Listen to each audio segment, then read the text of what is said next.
That music gets me fired up every time, Chris. Look, welcome back to the Devi Dojo.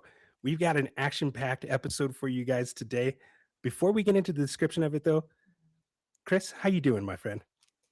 I'm good, man. It's Christmas season. Our Savior is Yes, sir. born. Very excited about that.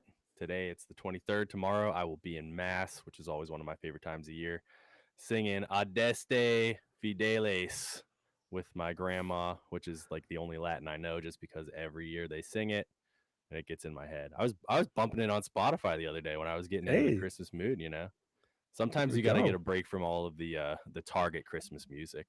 So I was like, I could use some Catholic Christmas music, some Hey, there Gregorian we go. chants and all that. Hey, So look, yeah, look. It sounds like you got the Christmas spirit going, I Chris. got the But Christmas spirit. I got the rookie spirit, man, and specifically some sleepers, man. Last episode we went over a 2 round mock draft, which went really well for us. Super excited. Thank you all for the feedback too that we got from that. Been a tremendous outpouring of love. But today we're going to go a little deeper. We're going to look at the prospects that not very many people are talking about, possibly some potential gems. So for this episode, Chris and I independently watched film of 3 different 2026 prospects. We didn't talk about it, right? We both watched all the same film, and tonight we're going to talk about those guys. We're going to compare notes. We're going to be breaking down whether the market might be missing some value on these guys. And the goal wasn't really to chase hype, right? That's why we're not talking about those top end guys, but we're here to evaluate the traits, usage, projection through that scouting lens to determine which players could legitimately emerge as dynasty sleepers in this class. So this is perfect for those rebuilders, anybody who's got some late round picks, and dynasty managers just looking to get ahead of the market early. So if that sounds like you, then I think that this is the perfect episode for you.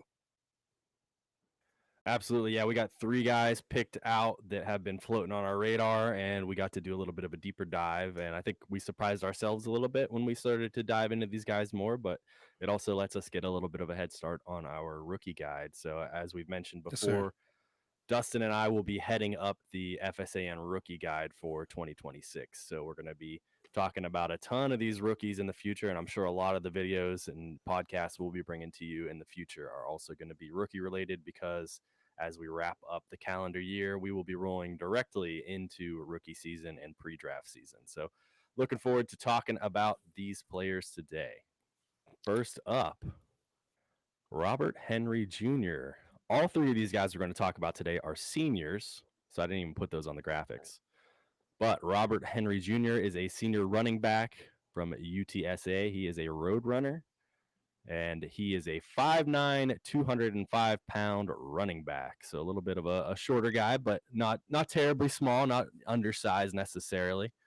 He finishes this season with 151 carries for 1,045 yards and 9 touchdowns, along with 18 receptions for 114 yards and 2 touchdowns.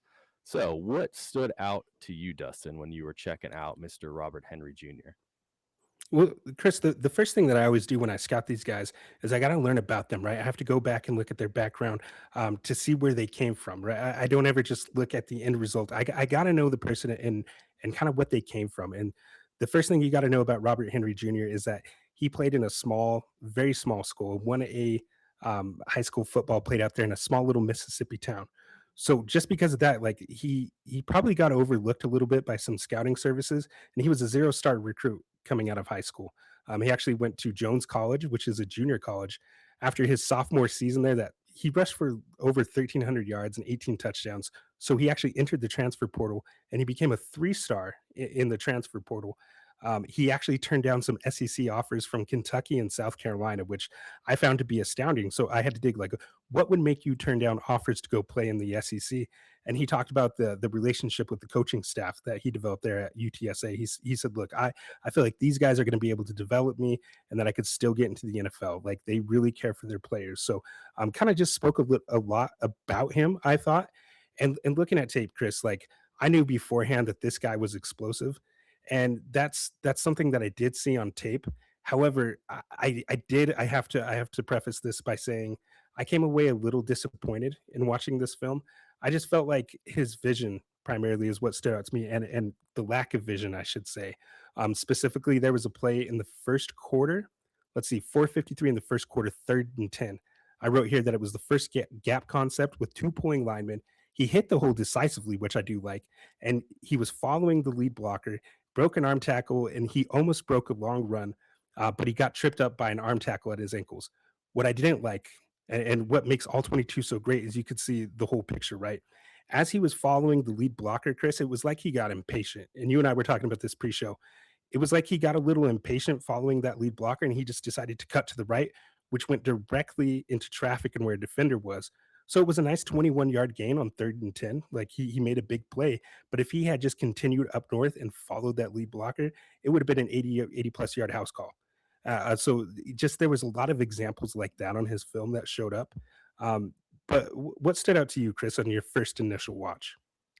Yeah, I mean, obviously the reason we picked him, this is a sleepers episode, so we picked a running back that we were a little bit excited about, and then I think I came away kind of the same as you, where I wasn't quite as excited as I was once I dove a little bit deeper. He obviously started the season extremely hot. He was busting off 70-yard runs like crazy to start the year. His stats in the first month of the season were phenomenal. And then he kind of, filtered down a little bit, less touches, more of a backfield share, wasn't quite as explosive, had, one or two more 100-yard games as the season progressed, but wasn't quite as, intense as the early start to his season. But I agree with you. And like you said, we had talked about this a little bit pre-show, but I like the cuts that he makes. I think he's got a lot of that natural talent there, but he's decisive with his cuts, but that doesn't mean the decisions are always great, right? So I talked a little bit about the play. I can't remember which team. I think it was against Tulane. He had a uh, blocker out wide. It was an outside run to the left, and there was a defender coming at him in the slot area. And instead of just running and using his God-given ability to hit the outside edge and get around, he already had a nice block set up there. Get as many yards as you possibly can out of that play. He did like a little stutter step to try to throw off the defender in the slot, which I didn't think was really necessary. So it seems like sometimes he's trying a little bit too much. He does have that beautiful, beautiful cutting ability that I feel like with the right coaching can develop a little bit more. So it might have been nice to see him take one of those SEC offers and maybe go to a school. Yeah. I don't want to give any knocks on UTSA, but it could be a whole different conversation we're having right now if he had gone to a different school with some different coaching. But ultimately, yeah, I think that there's a lot of nice raw tools there. He's got some decent explosive ability, obviously, with those 70-yard plays. One of those was against Texas A&M, which was one of the games we watched all of the film for. He had a 70-yard run on that. I think it was 74 yards on that particular game, and Hmm. then he had another 100 yards outside of that one run. So he was having a really, really great game. But as the season progressed, it just got a little bit more convoluted. It seemed like he was doing a little bit more creativity that wasn't the appropriate amount of creativity. Sometimes you just, as a runner, need to take what's right in front of you and do what you can with that. It's not always about making the biggest play or the most explosive play, right? But I love his stutter steps, man. He had one against Colorado State on a long run to the outside where a defender was coming and he gave him a quick little stutter and the guy just completely whiffed on the tackle and he kept running for another 10, 15 yards. It seems like he makes some really nice cuts. He's got that high end speed that he can break away whenever he gets the opportunity. It's just all that stuff around the line of scrimmage. It seems like he's playing a little bit of a head game with himself sometimes and being a little bit too creative. Yeah, I agree with everything you said, and I should have mentioned the play that I talked about earlier was against Texas A&M. That was the game I was most excited to see. Right, 177 yards versus a legit SEC defense, and he did put a lot of good things on tape. I don't want to just poo poo on this guy too much. He does have that good burst to get chunk yardage. He had a couple examples of that where when he was decisive and did have the right read, he had explosive plays. It's just so inconsistent for me. I think also he's a willing blocker, right? But he really lacks the technical skill. Robert Henry Jr. He just kind of gets in the way. He doesn't really set his base or really do much outside of that. So I see like at best his projection in the NFL is he's going to be an early down back at best. But I just you know testing for this guy and at the senior bowl is going to be really big week for him. We're going to see him against some of his peers that are a little better, and we'll see what he does. I loved the point that you made about him going to the SEC and why that probably would have been better for Robert Henry Jr. because I think he could have benefited from having a better team around him.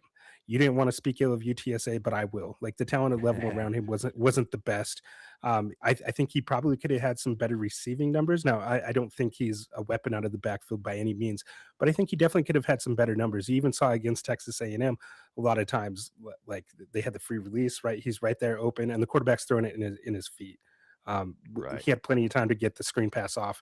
I You just saw completely that. agree with that too, because I like the way that he looks in the ball as a receiver. You know, Mhm. whether he's out on the flat or in some of those shorter routes, he's completing the catch extremely well, and moving forward after he gets the ball in his hands. So I like the way that he acts as a receiver, but obviously those numbers right there, 18, 114, and 2, they're not gaudy, and you don't expect him to be a giant, satellite back or receiving threat out of the backfield in the NFL based on that. But I do think that there's some, a nice solid base there for receiving ability. So you can get him some design plays. And if you had a quarterback with maybe a quicker release or a stronger arm, it would have been better to get him a little bit more touches manufactured out of the backfield in that manner, as opposed to just getting a ton of carries. And even then, it wasn't a ton of carries. He ended up splitting a lot of the backfield with Will Henderson as the year progressed. So Yeah, Will Henderson really, I don't wanna say took over, but they created more of a complimentary role for Robert Henry where he was in yeah, on more early downs. 50-50. 50-50, and Will Henderson really had, those big chunk plays towards the end of the season. I don't wanna say Robert Henry was essentially benched, but, I mean, he was relegated to a role rather than the primary volume back, and that's kinda what he survived on early in the season when he was cooking, right? When people put him on the Doak Walker watch list award. Those are the things we're pointing to, those who had our ear to the streets, and we're like, "Okay, this is a guy that we gotta pay attention to," and over the course of the season, like we've talked about, it just really dwindled down. So I am excited to see what he does going forward. But I mean, in projecting his draft capital, I see Robert Henry Jr. as a day three guy, a late day three guy, at best, probably a fifth round pick, but more than likely a seventh round guy, potentially undrafted. But I do think that he has enough skill set that if he's given an opportunity, he's going to be able to make some play happen, and he'll have some value as a dynasty asset if he gets that opportunity. We talk all the times about our rookie drafts, those late rounds. Take those stab on those running backs that could be given an opportunity. So he's one that I'm going to be watching very closely in the draft because he does have some breakaway ability, right? You saw in these games so many times, Chris. How many times did you see a defender in his face immediately? Semi frequently.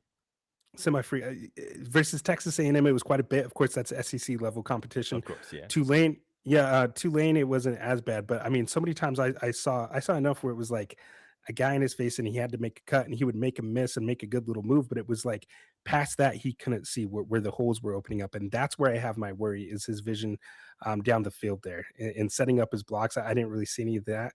He has that nice decisive jump cut, but that's really the only tool that he has in his tool bag.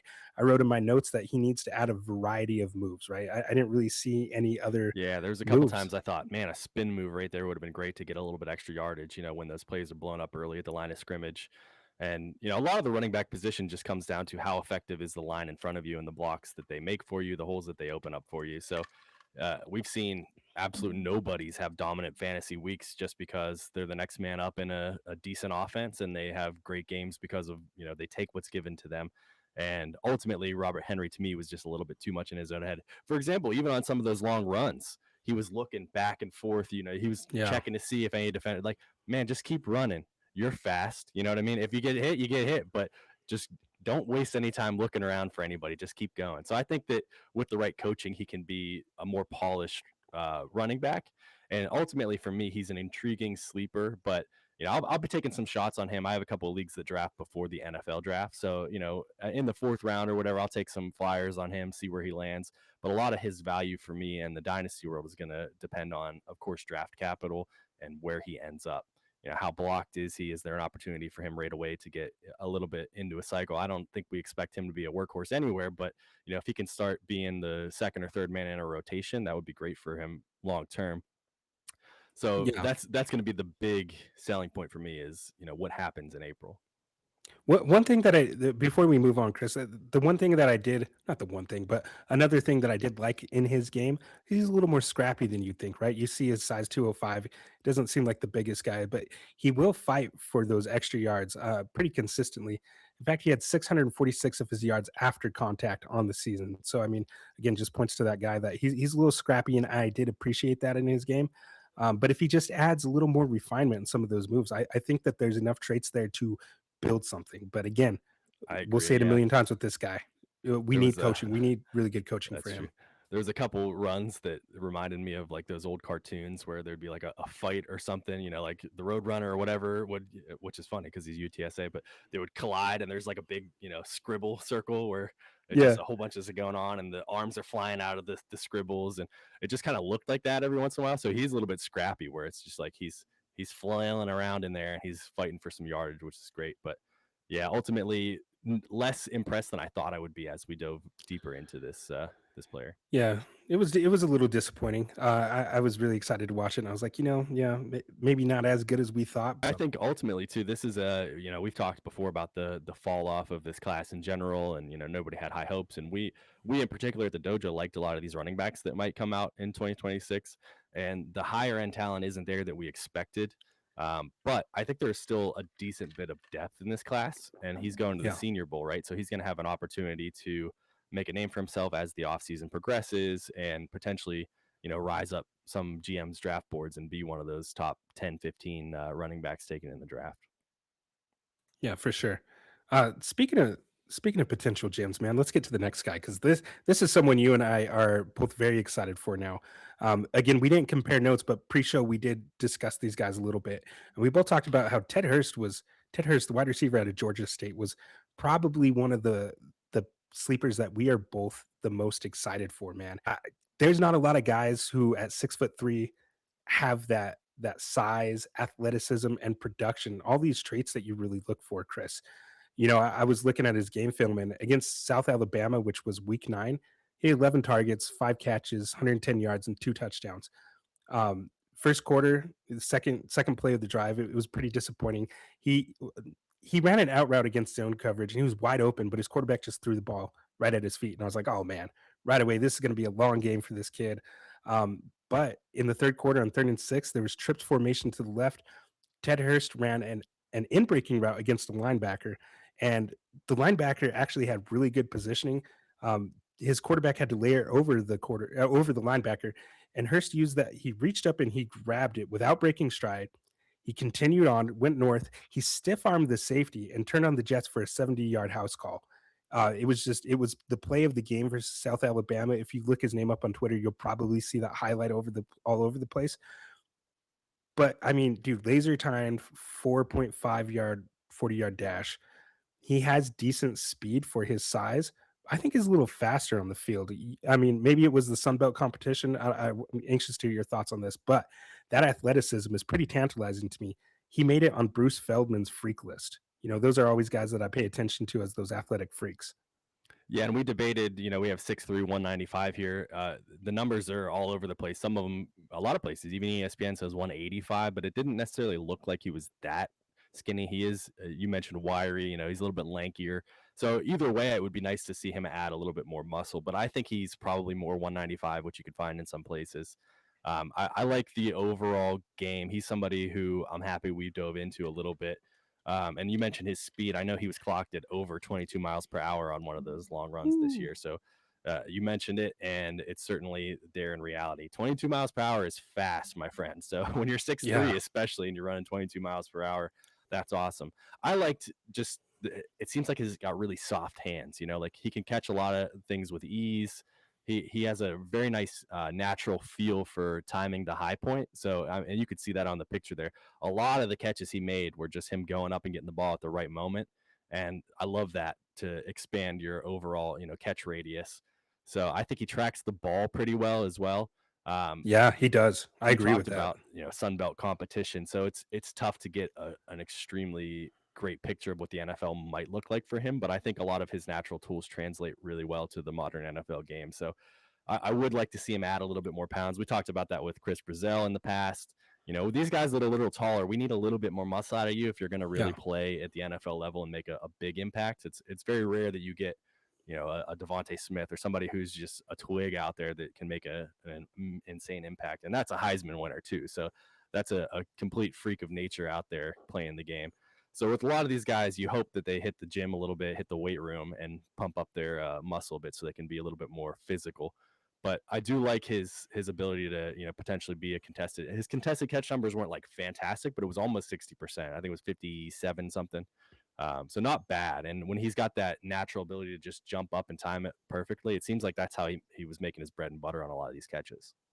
But it was so beautiful, man. He's one of those guys who just seems to glide in the air. You know what I mean by that, Chris? Like when I talk about R at the catch point, he's one that I think now he embodies that. He's just floating in the air, and you're like, wow, he's just climbing that proverbial ladder and able to catch the ball at its highest point. You talked about his tracking ability. You saw a number of deep balls, including against Vanderbilt, which is SEC level competition. He had a long touchdown track to the left sideline over his shoulder, tracked it right in. Beautiful soft hands, like you said. It is like a little concerning the amount of drops that he had. He had 7 drops this season, 14 in his career. But I think more so that's just a concentration thing. You saw a lot of times him trying to go up the field and get those yards after the catch, which I mean is one of his superpowers. So of course he's going to do that. I think he just needs to learn to calm down at times. It really happened in bigger games like Ole Miss. He had a couple opportunities. He only had one catch for 6 yards versus Ole Miss. Some context in that game that I watched, Ole Miss went up like 39-7 like that.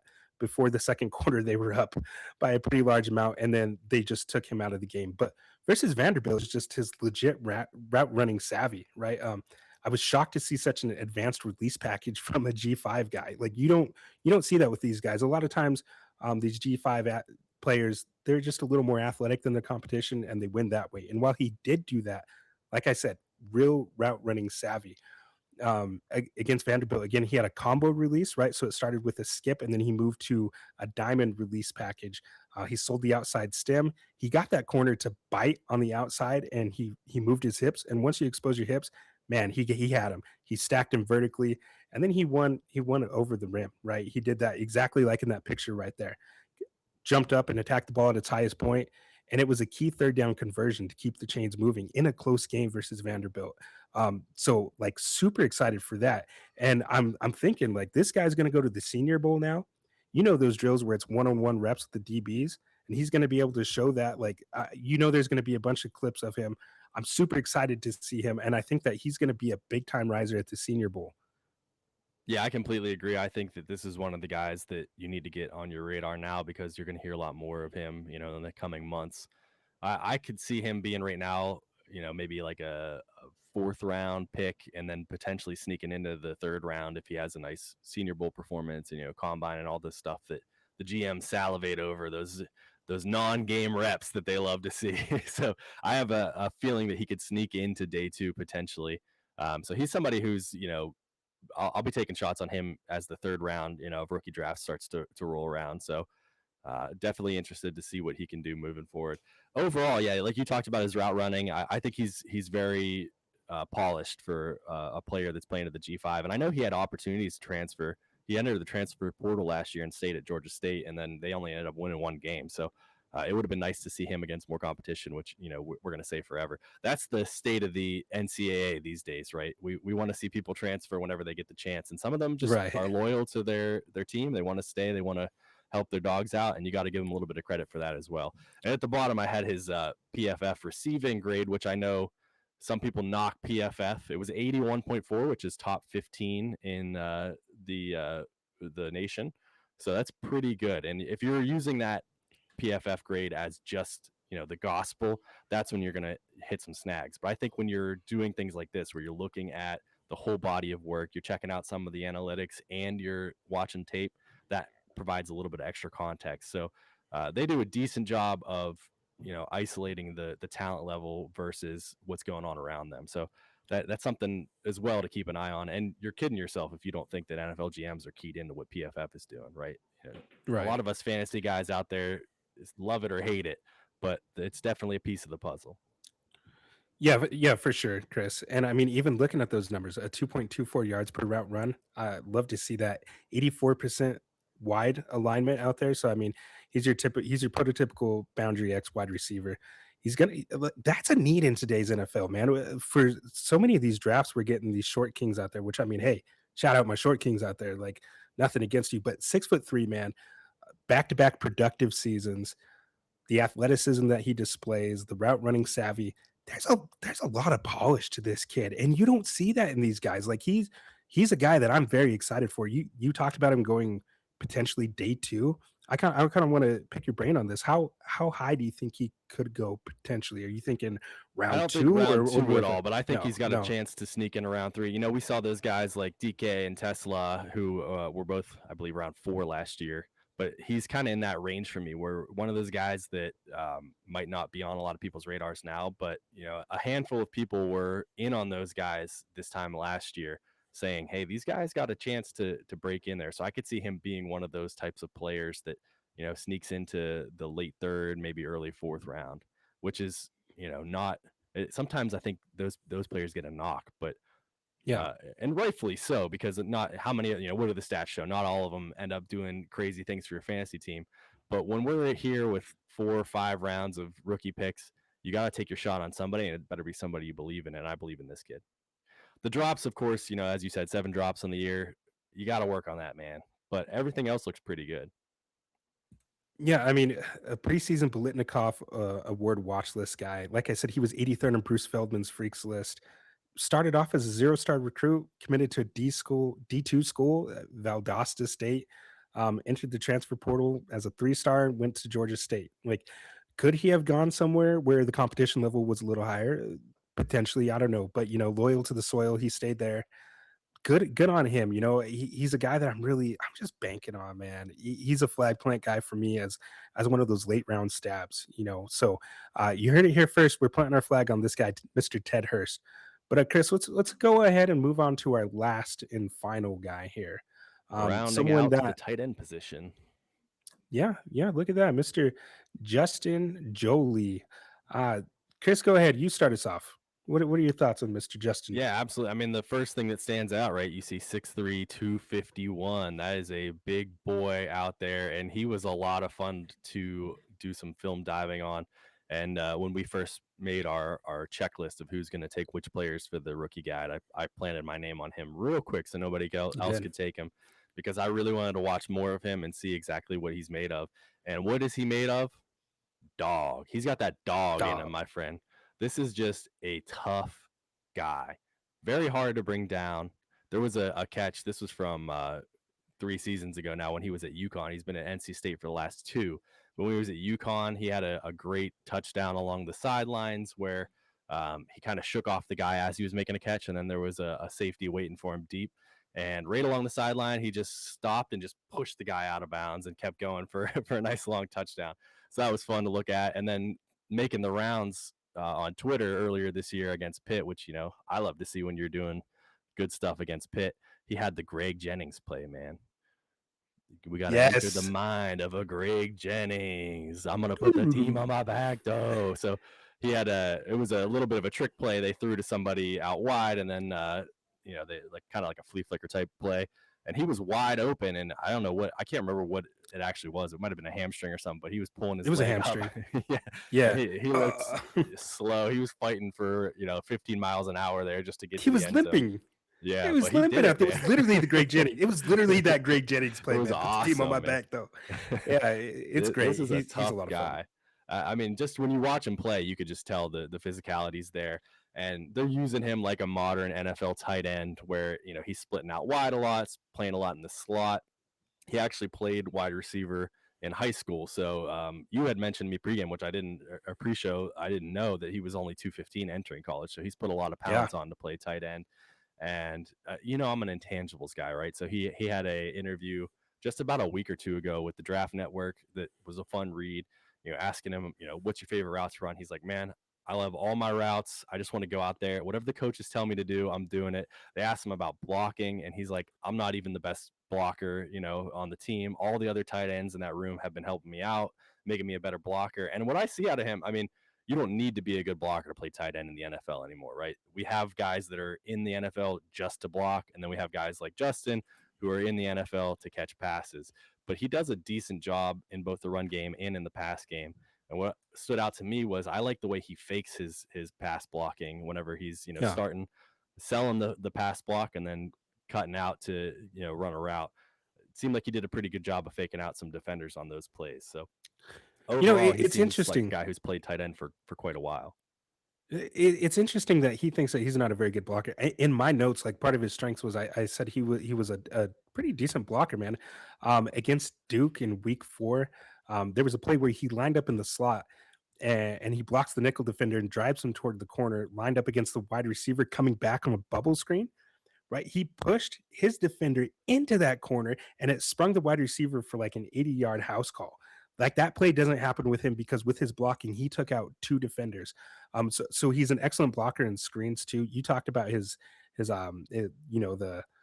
blocking there on screens on tight end screens. I think that's excellent usage. The knock that I had on him, Chris, though, and I saw it too much, and it's a little surprising with him having some wide receiver experience. I felt like he rounded out his routes, and I'm curious to hear your thoughts on this because I felt like too many times it ruined the timing of the routes rather than like breaking off quickly at the top of his stem. He was really rounding out those routes, and there was a quick little out route I think on a third down where because of that and the quarterback CJ Bailey, his timing was a little off too. It ruined the timing of that route and it became an incomplete pass, and it should have been a good chunk yardage play. Could have gotten the first down. I think had he had a little technical refinement, and I've seen that a few too many times. However, against zone coverage, I think that's going to be his bread and butter because I saw so many times, he found the holes in the zone and he sat there and he presented a good target to CJ Bailey, his quarterback. And, he was able to haul in the pass and keep the chains moving, especially in the red zone, man. I mean, 7 touchdowns is no joke for a tight end. So I'm just curious to hear Second your in the kind of nation, your yeah. thoughts. I'm curious to hear your thoughts on that. Did you see that with his route running or I was that completely agree specific? because he was much more open against zone coverage, and he had a good knack for zone coverage and playing against it. But I've seen people online say that he's a very good route runner. I wouldn't say he's a very good route runner. I think he's No. pretty nimble on his feet, but he doesn't make a ton of separation against man. Not that he necessarily needs to, because it seemed like right at the moment of the catch, he could do just enough to get those extra yardage, and he's such a monster of a man with a pretty great catch radius too. He just like Ted Hurst, he can high point the ball pretty well. He's got a nice big strong hands, So he made a nice one-handed grab. There's a nice catch radius on this guy, so he doesn't need to have a ton of separation against man necessarily because he's going to dominate those contested catches. However, I didn't love the route running necessarily, so that's something Yeah, too that same. maybe comes. Yeah, he's got this bigger body now than he had when he was a wide receiver in high school, so you got to adjust a little bit more to that. And the bigger body is going to certainly help him against NFL talent, so that's going to be nice for him moving forward in the future to get those catches against NFL level linebackers and safeties and things like that. But I didn't see a ton of separation against man, so that was one of my minor knocks on him for sure. Yeah, I mean, minor knocks, but I mean, he is a really good receiver, like solid hands. I put in my notes consistently. Presents a really good target to the quarterback. He's always coming back looking. I did see several times on film where CJ Bailey, when he had to break the pocket, Justin Joly was a guy that he often looked for because he recognized that the quarterback was in trouble, and he did a really good job of coming back or running those deeper outs, just getting in his view zone there to be able to make the play. I mean, so many first downs that I saw like that. So I do love that. I do love his physicality after the catch. He's a pretty decent athlete, but I mean, he'll lower his shoulder. He's consistently turning his legs. Look at those thick thighs right there, man. I mean, boy was just moving them and getting those first downs consistently. I wrote literally right here, consistently moves his legs, churns, fights, moves, spins, does literally whatever he has to do to get that first down or a touchdown. And that's something that's going to translate, right? Football's a sport where if you want it more than the other guy, if you're more physical than the other guy, it doesn't matter if you're less talented, if you're less fast. It's a sport like that. It's a violent game, and he's a violent player on the offensive side of the football, and he's a guy that I'm very excited for. I think lower tiered guy for me. You and I were talking about that. Like he's below the Stowers, the Sadiqs, and all those clearly, but he's going to be a really nice target late in drafts. Again, this is a sleeper episode. I think he might be one that vaults up over the combine process. I'm not sure how fast he is, but I mean he does so many other things well, and I think it's going to show up in that athletic testing. Yeah, I wouldn't necessarily say he's fast, but out of a tight end, you don't necessarily need a fast No. guy. There are not many, Darren Wallers of the world or whatever.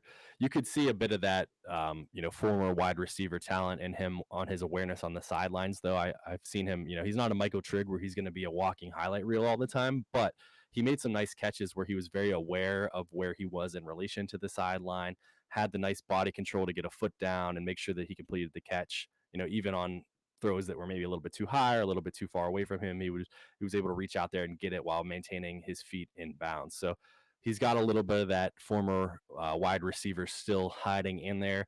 And when we're talking about these tight ends, we say it all the time. These guys take some time, typically in the NFL, to develop.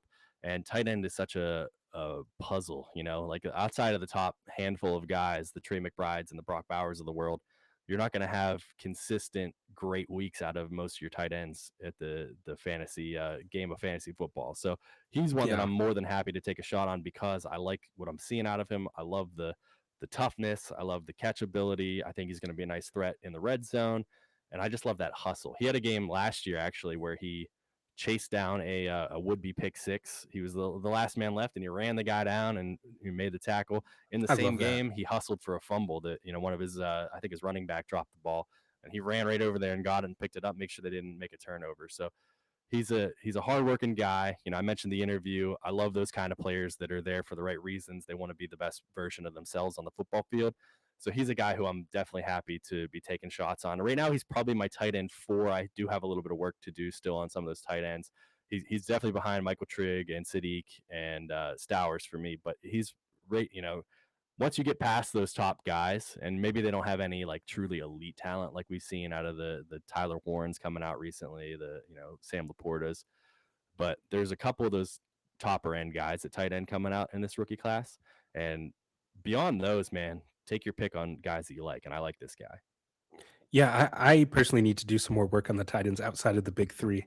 But this is actually the first one outside of them that I've even looked at. And, I wasn't really pleased with how he was utilized in the offense. I felt like his intermediate route running was superb, and they had him running a lot of lower 8 out stuff, a lot of curls, quick outs, and things like that, which he did great, but he excelled in the tight end screen. I thought that that was something that they should have utilized more, just get him the ball in space with some blockers downfield.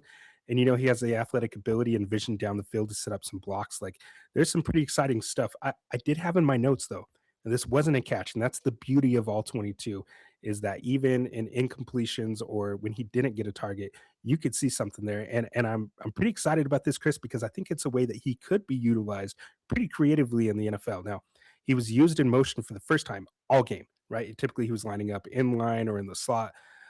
He was lined up so where he could be motioned, and he motioned all the way across, and they snapped the ball, and he got a nice free release, fires off, and was explosive because he got that full running head start.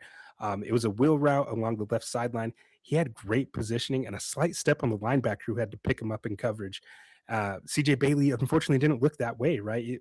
And he threw to the other side. It was a nice little 7 yard gain, but he could have had a nice explosive play had he looked at Justin Joly there. Like I said, had a step on the linebacker.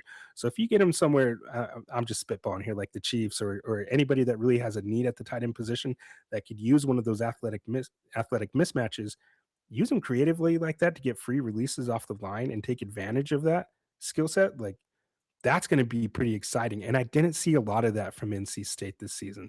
Wasn't used very creatively. So there's stuff there that I'm looking at, and the more game film that I watch on all 22, I'm like, okay, well, there's something here that we can get a little nasty out here now with. So You want to know where just I was wish casting him to?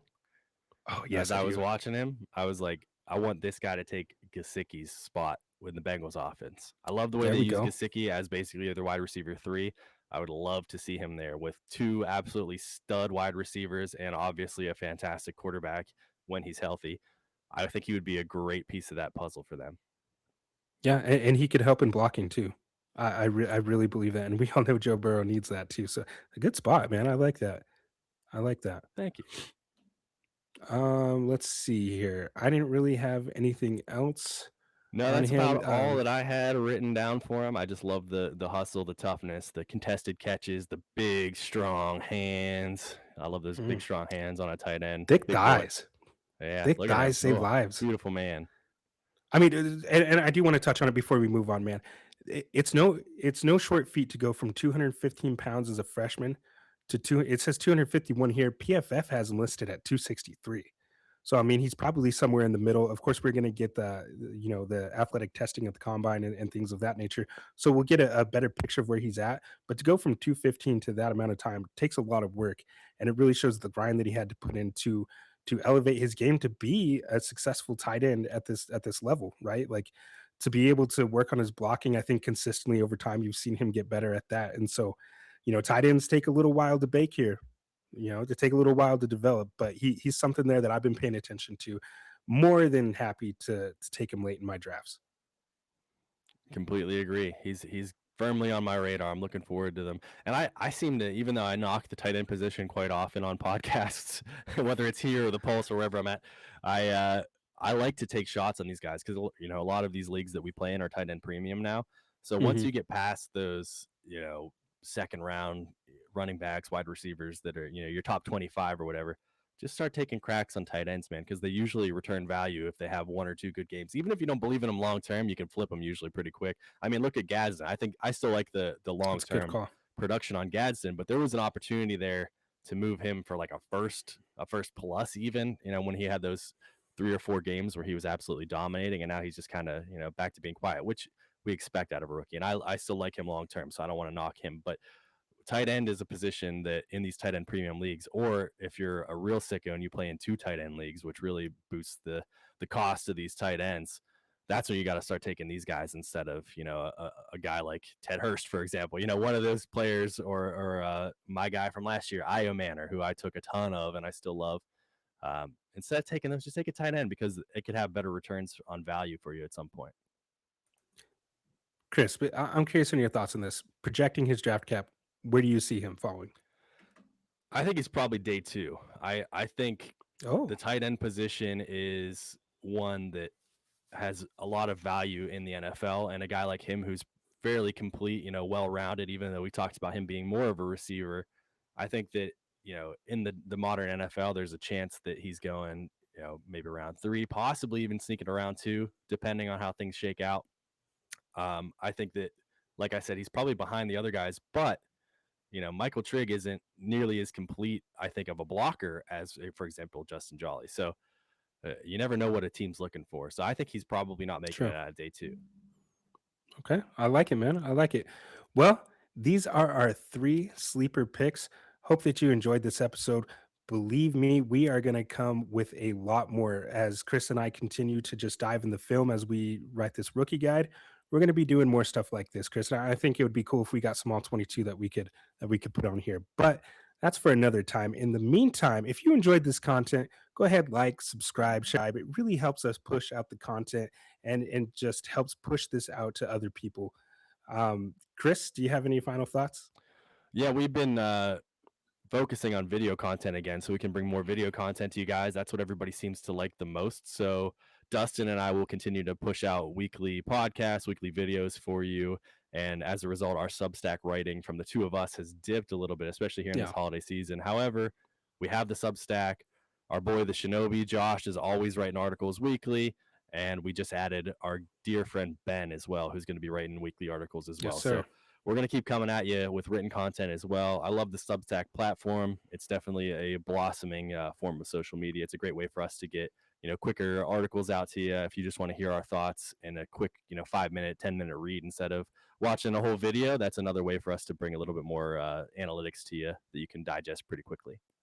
Absolutely. A lot of good stuff coming to you. It's been a tremendous 6 months, man. And here's to the next 6 months. The best is yet to come from the Devi Dojo. So we will see you next time at the dojo. We are here. We are here. FantasySportsAdvice.com, offering the best fantasy sports social media platform. Why join endless Discord communities or the trolls of Reddit? Fantasy Sports Advice is a community designed to help you win with 24/7 support. Go to FantasySportsAdvice.com and become a pro member for unlimited access. Again, go to FantasySportsAdvice.com today.